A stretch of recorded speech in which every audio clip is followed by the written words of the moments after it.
No ano de 79, essa cidade foi completamente soterrada pela erupção do Vesúvio, o que certamente foi uma tragédia, acabou trazendo para a gente um dos melhores exemplos da vida na Roma Antiga. Oi, aqui é Daniel e eu estou em Pompeia, na Itália.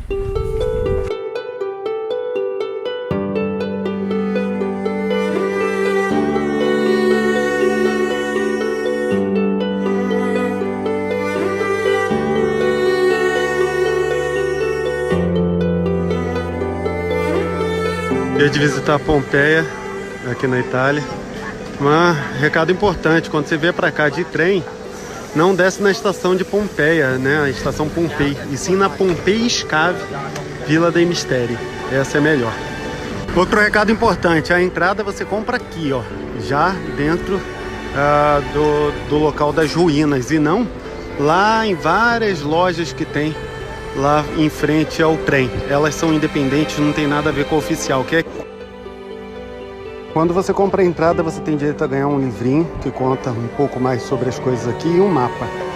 É só você pedir aqui no Infopoint, porque normalmente eles não dão logo de cara. Então você vai lá e pede. Tem até em português.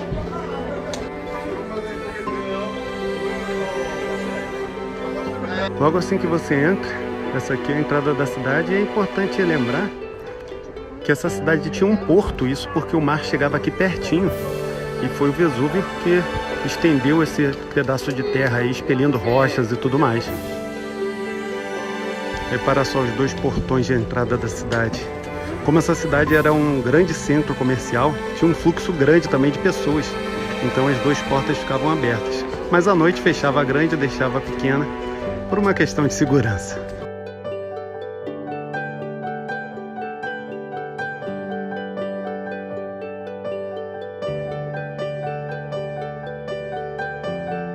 Por vários motivos, as ruas de Pompeia passavam grande parte do tempo inundadas, seja por dejetos, seja por água que os próprios moradores jogavam para limpar as ruas, ou até mesmo água de chuva.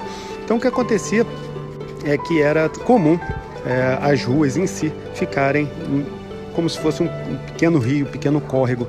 E para evitar que as pessoas molhassem os pés, tinham essas espécies de pontes aqui, essas pedras que se pisava para poder atravessar de um lado para outro.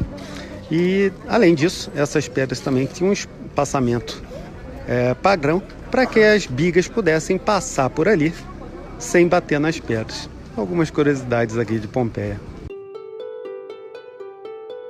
Outra coisa interessante, tá vendo essas pedrinhas brancas aqui entre as maiores? Essa é uma espécie de olho de gato. Foram colocadas aqui com a ideia de refletir a luz da lua, a luz de lamparinas, para ajudar o pessoal a transitar melhor por aqui.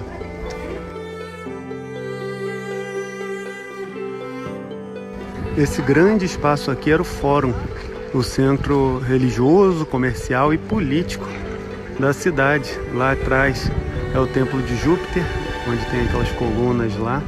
Agora imagina o seguinte, aqui nas laterais, onde tem só um andar, na verdade eram 2 andares em todo o entorno desse fórum aqui. Tenta imaginar isso. Lá atrás, encoberto pelas nuvens, o Vesúvio. Esse é o Templo de Júpiter, um deus super importante para os romanos.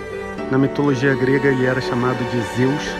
E se você é um viajante atento e com olho bom, você já notou que dá para ver a cabeça da estátua dele ali.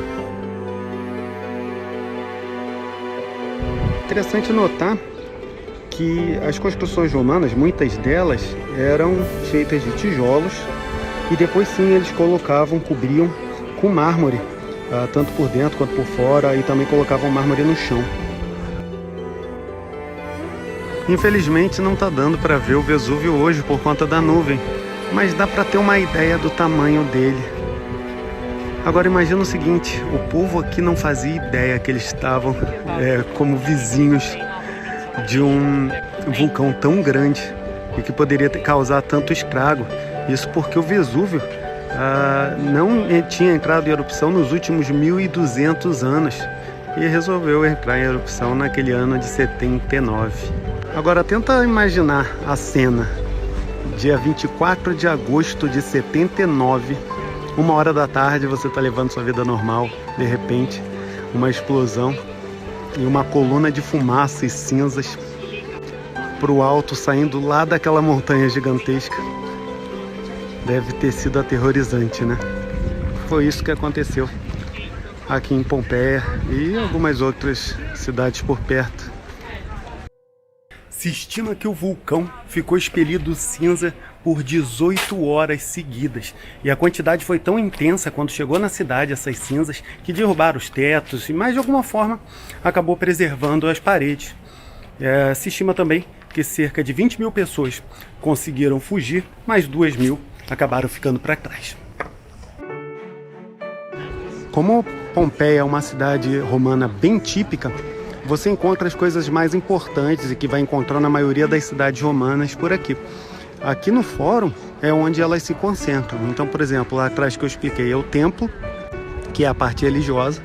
Aqui do lado é a basílica, que na verdade é o tribunal.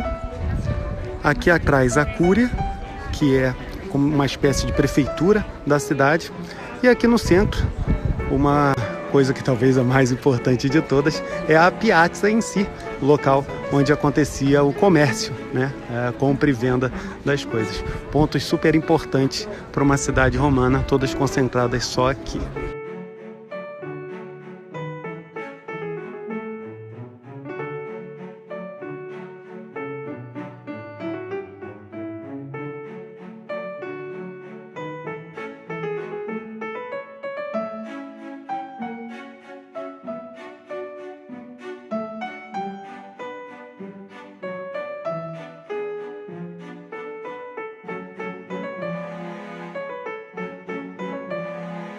Essa aqui é a basílica daqui da cidade de Pompeia e, como eu comentei, ela não é um lugar religioso, e sim era o tribunal, né, a casa de justiça da cidade. O nome acabou ficando porque os cristãos adotaram esse mesmo desenho, né, esse grande hall com as colunas do lado e tal, para as basílicas usadas hoje de forma religiosa. Então o nome acabou se perpetuando. Agora, repara nessas colunas aqui da basílica, todas mais ou menos do mesmo tamanho. Elas não foram destruídas pelo Vesúvio, não. O que aconteceu é que alguns anos antes, em 62, teve um grande terremoto que destruiu elas e elas estavam no processo de reconstrução. Pelo menos é uma forma da gente entender um pouco melhor como era feito. Repara que tem uma placa cilíndrica no meio e outras menores em formatos de pétalas de flores. Iam sendo feitas passo a passo, nível a nível. E mais tarde, como forma de economizar também, se usava uma espécie de pó de mármore com outras misturas e colocava tudo em volta para parecer que era uma coluna de mármore mesmo, mas bem mais econômica. Essa aqui é a Via Abundanza, uma das principais da cidade. E quando os romanos faziam uma via principal, eles não brincavam em serviço. É uma via super extensa, percorre a cidade toda, vai até lá embaixo. E de lá para cá, o trânsito parava aqui, porque dá para ver essa barreira aqui de pedras, justamente indicando que não podia seguir daqui para trás. Esse é o antigo celeiro, e hoje é um lugar onde se guarda alguns artefatos encontrados aqui, como esses potes e jarros. E aqui você consegue ter uma ideia de como eram. Aqui também dá para ver um molde de gesso dos últimos momentos, né, da posição de uma pessoa nos seus últimos momentos aqui durante a erupção.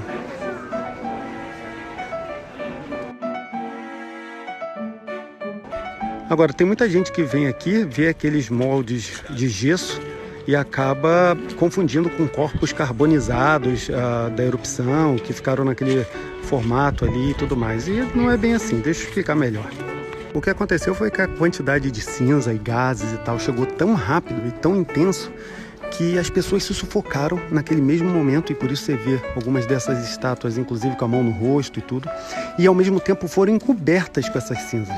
O que aconteceu depois que essa grande quantidade de cinzas acabou se solidificando e os corpos acabaram se decompondo. Mais tarde, os cientistas notaram que tinham espaços vazios no subsolo e resolveram completar esses espaços com gesso. É bem provável que tenha sim restos mortais das pessoas naqueles modelos de gesso, mas não são corpos carbonizados. Mensa Ponderária, local onde se fazia medição das coisas, líquidos e alimentos e tal, para que fosse vendido na quantidade certa. Além daquele sinal das pedras no chão para indicar que é um local de acesso só de pedestre, também tinha-se placas. Repara, 2 pessoas carregando um jarro, era um sinal também de rua só de pedestre.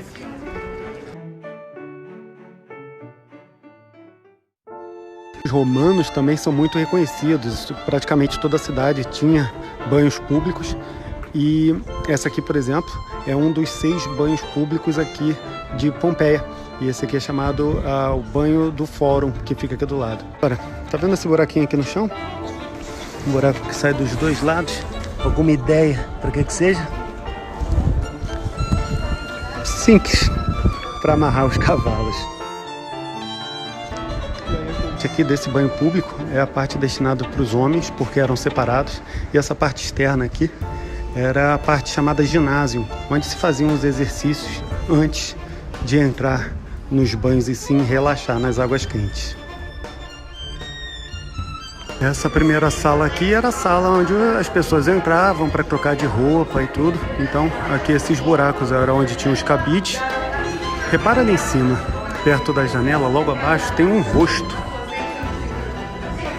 Aquele dali é o Netuno, na mitologia grega Poseidon, o deus da água, né, dos mares. Tá ele ali na entrada dos banhos. Esse aqui é o Tepidário. É uma primeira fase dos banhos, que já era um lugar mais aquecido, onde o pessoal já entrava para relaxar e esperar, às vezes, uma massagem e tal. Repara na decoração. Isso aqui são atlantes. São uma figura da arquitetura, que é uma espécie de coluna, mas é o corpo de um homem, né? Segurando o peso ali. E essa sala aqui é chamada Caldarium. Aqui era a parte mais quente. E se você reparar, dá para ver aqui que as paredes são duplas, com espaço entre elas. É a mesma coisa acontecia com o chão. E o chão era aquecido por baixo, então ele ficava bem quente. O calor também subia pela lateral das paredes, fazendo isso aqui uma caixa realmente aquecida. Aqui tinha uma espécie de chafariz, uma fonte que jogava água para o chão. Conforme a água batia no chão, ela evaporava e criava aquele ambiente de vapor aqui no estilo de uma sauna. Lá no final, uma banheira para o pessoal relaxar.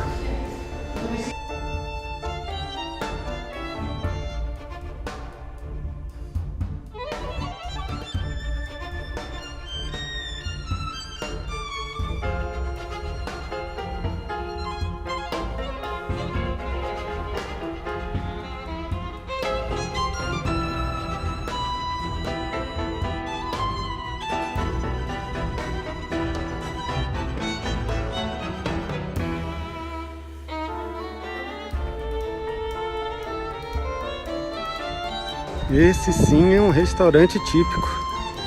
Esse aqui é o Thermopolium, o nome que dava. Porque aqui não era normal para os romanos fazerem comida em casa e tal. Muitos tinham casas pequenas. Então eles vinham nessa espécie de restaurante local. E aqui era feita sopa, comida. E nesses buracos, onde a comida era colocada, e a bebida também, seja para manter a bebida resfriada e a comida quente. E aí você podia pegar sua comida aqui na frente, entrar para comer lá dentro, ou simplesmente levar para a viagem. Mais uma coisa interessante, tá vendo essa marca aqui na entrada, essa marca reta, essa linha? Aqui era uma cortina é tipo uma porta de correr no formato de sanfona que tinha nos lugares aqui. Obviamente, aqueduto não poderia faltar aqui em Pompeia para trazer uma água potável para a cidade. Mas o interessante é que você ainda consegue ver algumas partes da tubulação de chumbo que era usada na época.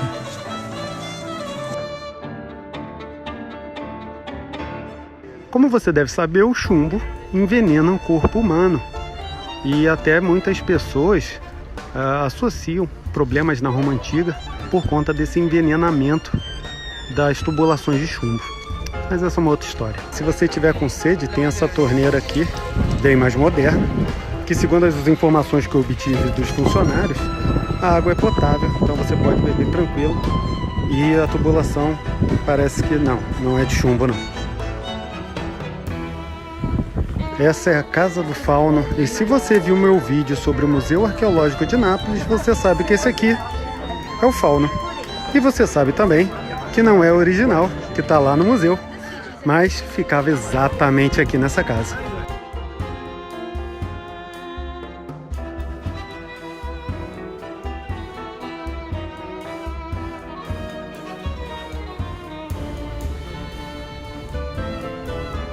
Pompeia não era considerada uma cidade muito rica não, mas essa Casa do Fauno aqui é a maior da cidade. Ela tinha 40 quartos e ocupava uma quadra inteira, são quase 3.000 metros quadrados. E se você ainda não viu o meu vídeo sobre o Museu Arqueológico de Nápoles, vai lá dar uma olhada que você vai ver esse mosaico original da Batalha de Alexandre. Aqui é o lugar original dele, mas ele está lá no museu agora.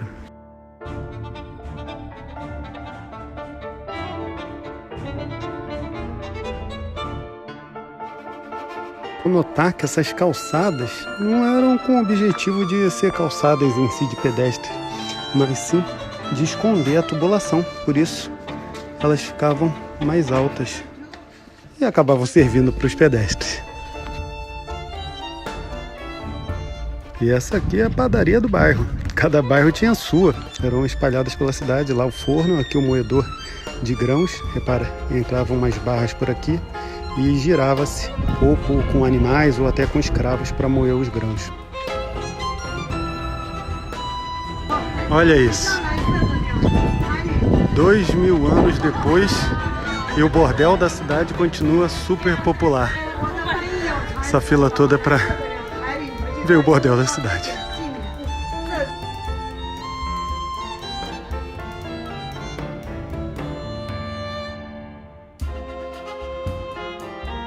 O bordel é chamado de lupanário.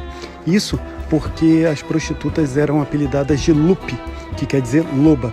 Diziam que pelos sons que elas faziam para atrair os clientes. É um lugar super simples, com alguns desenhos pornográficos na parede, com quartinhos e tal.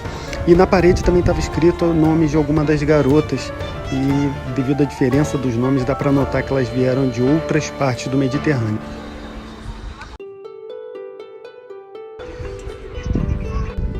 O Anfiteatro de Pompeia. Um coliseu em miniatura.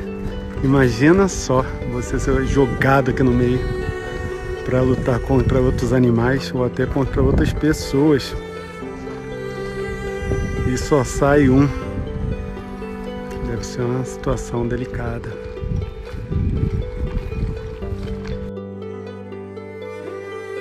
Agora pensa comigo, uma cidade de mais de 20.000 pessoas, com cada um dos seus prédios públicos, cada um dos seus prédios religiosos, com cada um dos seus bares, restaurantes, bordéis e até as casas.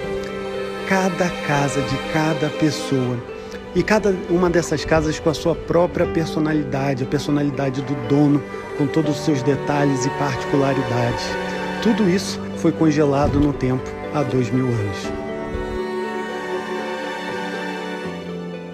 E hoje não só você tem a possibilidade de visitar essa cidade, mas também de ver de perto cada uma dessas casas, ver de perto não só como era a vida em Pompeia, mas também como era a vida num dos impérios mais importantes do mundo. Eu não sei para você, mas para mim já são motivos suficientes de visitar essa cidade.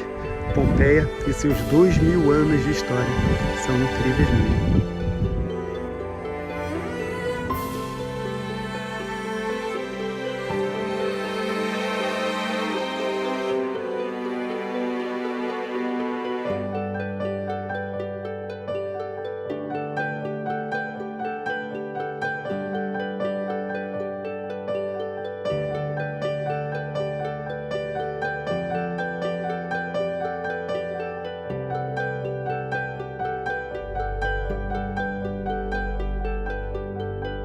Sem dúvida foi uma tragédia, mas que acabou preservando uma cidade por 2000 anos. Se você gosta de história antiga, principalmente de história romana, você não pode deixar de visitar Pompeia. E não deixa também de entrar lá em goeuropa.com.br/Eurotrip e baixar um e-book gratuito para te ajudar a viajar mais e melhor. Um abraço, tchau, tchau.